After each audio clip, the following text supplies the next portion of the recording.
Olá! Dando continuidade ao conjunto de aulas que vão trabalhar com o método de ensino de habilidades de comunicação para estudantes de medicina e estudantes de demais áreas da saúde. Essa aula é especificamente para um treino de alguns pontos que eu compreendo como pontos principais da abordagem da comunicação não violenta. A comunicação não violenta é uma técnica desenvolvida por Marshall Rosenberg, que vai trabalhar didaticamente e de uma forma bastante explicativa e muito cuidadosa este processo não empático ao qual estamos habituados a nos relacionar. Essa é uma aula em que se organiza o modo de eu perceber as emoções do outro e perceber as minhas próprias emoções, como eu lido com essa negociação de emoções sem impor a mim ao outro ou ser imposto pela emoção do outro, e também a gente explora de forma muito generosa essa nossa tendência em julgar ao invés de observar, a nossa tendência de devolver o que a gente viu e sentiu do outro, não num campo da observação, mas num campo da imposição de opinião, que muitas vezes perpassa por um julgamento. E aí, quando se diz julgamento, não é só um julgamento do ponto de vista moral, do certo e errado, do bonito e do feio, mas daquilo que eu julgo que o outro está sentindo, daquilo que eu imagino que o outro está querendo dizer. Só que não de uma forma exploratória, mas de uma forma impositiva. Então eu não verifico o que o outro está querendo me dizer, eu assumo que eu sei o que ele está querendo me dizer e parto deste lugar para dar continuidade a uma comunicação que vai começando a se tornar uma comunicação com muita dificuldade. Então, na clínica, na promoção de encontro clínico, os 4 passos da comunicação não violenta são muito preciosos. E esses passos, eles consistem em: passo 1, observar sem avaliar, que diz respeito à nossa capacidade de entrar no campo e no lugar do outro, como ele enxerga e percebe a sua própria realidade, a sua condição de saúde e de adoecimento, sem interferências do modo como eu o percebo, deixando essas interferências sentadas ao lado, sem encaixar num diagnóstico precipitadamente ou sem encaixar numa interpretação precipitadamente. O segundo passo seria expressar sentimentos com a lógica da autorresponsabilidade. E aí, no acordo, na negociação clínica, a expressão de sentimentos ela entra como um princípio fundamental, como uma pergunta essencial que deve ser feita em todo encontro clínico: é como você se sente? O que esta dor provoca de emoção em você? Descreva, explique, me diga como acontece. Os sentimentos e a expressão deles no encontro clínico, eles têm 2 grandes potenciais. O primeiro potencial é do sujeito se perceber incluído em sua totalidade nesse encontro.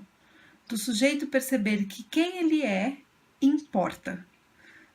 O segundo aspecto, bastante importante, é que os sentimentos, eles sempre vão dar pistas de riscos e potencialidades que se tem num momento de fazer uma negociação de adesão a um tratamento. Se a pessoa se sente desconfortável com determinado medicamento ou procedimento, se a pessoa se sente insegura diante de determinada possibilidade diagnóstica, isso vai facilitando com que o profissional de saúde passe a negociar a partir do reconhecimento da emoção do outro e cuidando para que essa emoção seja incluída no encontro clínico, de forma a não paralisar a possibilidade de transformação daquela condição de adoecimento numa condição ou de saúde ou de contornos, para minimizar os efeitos, os danos e o sofrimento advindos de um processo de adoecimento. O terceiro passo que a comunicação não violenta vai trazer é a identificação das necessidades. E esse passo é bastante importante na negociação clínica porque ele acontece justamente naquele momento em que o paciente e o profissional vão parar para pensar qual é o melhor comportamento, as melhores escolhas diante do quadro clínico e quais dessas escolhas são de fato possíveis, tá? Um exemplo clássico é a necessidade de cortar determinado hábito de vida, né? O hábito de beber, o hábito de consumir determinados alimentos como açúcar ou glúten. E naquele momento, aquela pessoa sente que estes alimentos ou este hábito tem uma função importante na vida dela. E ela se vê com muita dificuldade de abrir mão deste hábito. Então, é neste momento que o profissional precisa identificar a necessidade por trás do hábito. Então, uma necessidade de se sentir mais concentrado, uma necessidade de se sentir mais relaxado, uma necessidade de se sentir amado. E isso vai ampliando um campo terapêutico de substituições necessárias para que se conduza o projeto ou o plano de cuidado para um percurso de maior êxito. O último componente da comunicação não violenta é os pedidos. E é nesse momento que o profissional de saúde precisa assumir o seu lugar daquele que detém uma informação que o paciente não tem. É um lugar de poder, mas que não precisa ser exercido de forma autoritária. Autoridade sem ser autoritário. E aí ele vai dizer o que ele percebe que precisa ser feito para que o paciente de fato venha a se transformar, a se recuperar. E cabe aqui sim alguns pedidos, né?